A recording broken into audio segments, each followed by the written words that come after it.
안녕하세요. 역사적인 시선, 역시 호세입니다. 오늘의 메인 주제는 학교 폭력입니다. 많은 선생님들께서 해당 내용을 어려워하시고 어떻게 대처를 해야 하는지 고민하시는 것 같아서 준비해봤습니다. 또 댓글에 사이버 폭력에 대해 풀어줬으면 좋겠다는 요청에 더해서 오늘은 사이버 폭력 맥락의 문제 한 가지와 제가 학교 폭력적 맥락에서 다루고 싶은 문제 한 가지를 풀이하는 시간을 가져보도록 하겠습니다. 그리고 학교 폭력에 대한 전반적이고 기본적인 내용은 작년 영상 2024 임용 면접장에 들어가기 전 반드시 정리해야 하는 키워드, 합격자들은 이렇게 정리합니다. 에서 다뤘기 때문에 해당 영상을 참고하시길 바랍니다. 이 영상은 마지막에 추천 영상 첫 번째로 올려둘게요. 물론 올해 한 번 더 주제를 다뤄줬겠지만 최대한 많은 문제를 풀이하는 것을 보여드리고 싶기에 이해해 주시기 바라고 혹시나 풀이가 필요한 주제는 설명도 꼭 첨부하도록 하겠습니다. 그리고 여러분들의 좋아요와 댓글은 영상 제작에 큰 힘이 되는 거 다들 아시죠? 꼭 눌러주시고요. 바로 영상 시작해 보겠습니다. 첫 번째 문제인 호셈 모의고사 구상형 2번 문제는 사이버 폭력과 관련된 문제입니다. 문제를 천천히 읽어보세요. 문제를 보시면 이 상황에서 대처할 방안 두 가지를 설명하고 앞으로 해당 학생을 지도할 때 유의할 점 한 가지를 제시하라고 되어 있습니다. 그렇다면 요모카를 해봐야겠죠. 제가 만든 요모카를 보기 전 꼭 선생님 스스로 요모카를 해보시길 바랍니다. 저는 이렇게 요모카를 했습니다. 대처 방안 첫 번째로 위 클래스와 연계한 상담을 실시한다고 작성했는데 학생에게 심리적, 정서적으로 안정감을 주기 위해 전문 상담 교사와의 상담을 실시한다는 맥락으로 작성했습니다. 대처 방안 두 번째로 학교 폭력 절차를 안내한다고 작성했는데 교사는 학교 폭력 사안을 인지했으므로 교내 학교 폭력 업무를 담당하는 교사와 상의하여 절차를 안내할 필요가 있습니다. 이게 원칙적으로는 의무사항이라 꼭 해야 합니다. 유의할 점으로는 해당 학생이 새로운 교우 관계를 형성하는데 어려움을 느낄 수 있다고 작성했고, 요구하진 않았지만 당연스럽게 학급 특색 활동을 통해 해당 학생이 자연스럽게 친구들을 사귈 수 있도록 환경을 제공한다고 작성했습니다. 사실 이런 건 문제로 제시되어 있지 않아도 보충 설명을 해야 완벽한 답이 되기 때문에 반드시 적어야 합니다. 그리고 서론, 인트로로 학교 폭력은 사회적 문제이다 라고 작성했고, 결론, 아우트로로 모든 학생이 행복한 학교 생활을 즐기도록 노력하겠다고 작성했습니다. 자, 그럼 이렇게 만든 요모카를 통해 직접 면접 시연을 해보도록 하겠습니다. 구상형 2번 답변을 드리겠습니다. 저는 학교 폭력 문제는 더 이상 학교 속의 문제가 아니라 사회적으로 해결해야 하는 중요한 문제라고 생각합니다. 그 중에서도 사이버 폭력은 시공간적 제약을 넘어 모든 순간과 상황 속에서 피해 학생에게 아픈 상처를 남긴다고 생각합니다. 제시된 상황을 읽어보면 학생이 SNS와 다양한 메신저를 통해 일상생활을 하기 힘든 만큼 괴로운 순간을 살아가고 있다는 점에서 사이버 폭력의 상황임을 알 수 있습니다. 이에 대한 대처 방안을 말한다면 첫 번째로 저는 위클래스와 연계한 상담을 실시하도록 하겠습니다. 담임교사로서 가장 먼저 해야 하는 일은 학생을 보호하고 심적인 안정감을 주는 것이라고 생각하기 때문에 전문 상담 교사와 연계한 상담을 통해 불안한 학생의 마음을 다독이고 일상으로 돌아올 수 있는 힘을 다시 가질 수 있도록 위클래스와 연계한 상담을 실시하도록 하겠습니다. 두 번째로 저는 교내 학교폭력 업무 담당 교사와 연계하여 학생에게 학교폭력 절차를 안내하도록 하겠습니다. 사이버 폭력과 같은 학교폭력 상황을 인지한 순간 교사는 사안 발생을 48시간 이내에 신고를 해야 합니다. 따라서 교내 학교폭력 업무를 담당하고 있는 선생님에게 이와 같은 사실을 알리고 해당 선생님이 학생에게 학교폭력 절차를 안내하고 신고를 할 수 있도록 안내해야 합니다. 다음으로 앞으로 해당 학생을 지도할 때 유의할 점은 A 학생이 새로운 교우 관계 형성에 어려움을 느낄 수 있다는 것을 충분히 인지해야 한다는 것입니다. 중학교 때 친했던 학생들과의 아픈 기억이 생긴 학생이기 때문에 새로운 교우 관계 형성에 힘들 수 있습니다.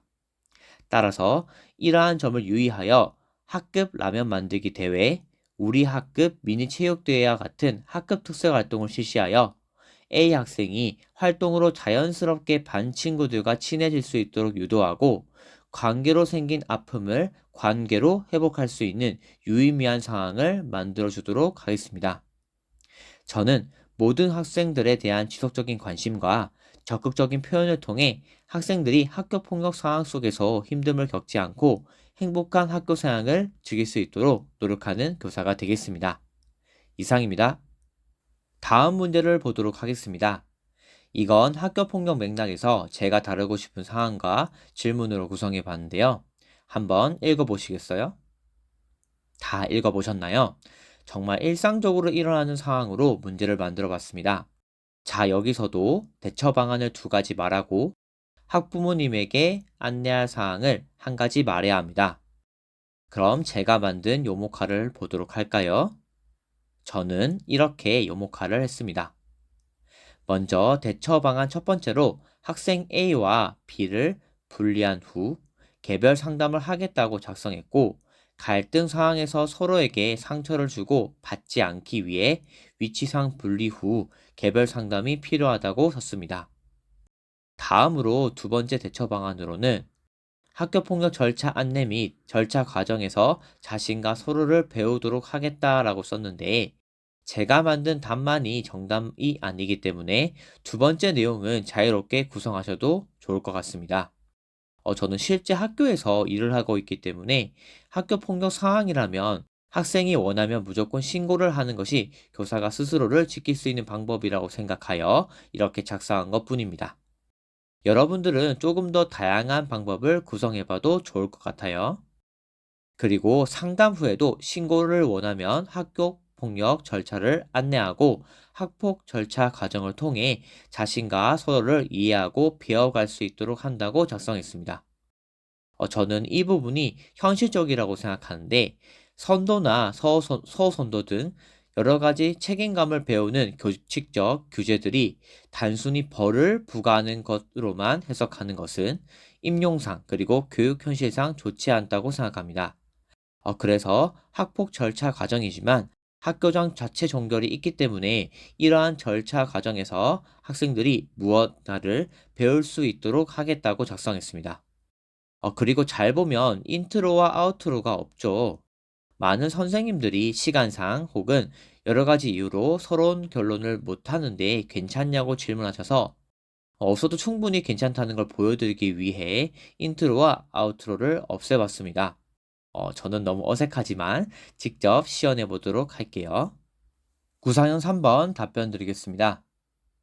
제시된 상황은 친구였던 A와 B가 어떤 문제 때문에 싸워서 서로에게 학교폭력 신고를 걸고 싶어 하고, 해당 상황에 대해 방과 후에 부모님에게 연락이 온 상황입니다. 이와 같은 상황에서 학생들에 대한 대처 방안 두 가지를 말해보면, 첫 번째로 저는 학생 A와 B를 분리한 후 개별 상담을 실시하도록 하겠습니다. 다툼이 있는 갈등의 상황에서 두 학생 모두 서로에게 상처를 주지 않고 받지 않기 위해서는 두 학생을 분리할 필요가 있다고 생각합니다.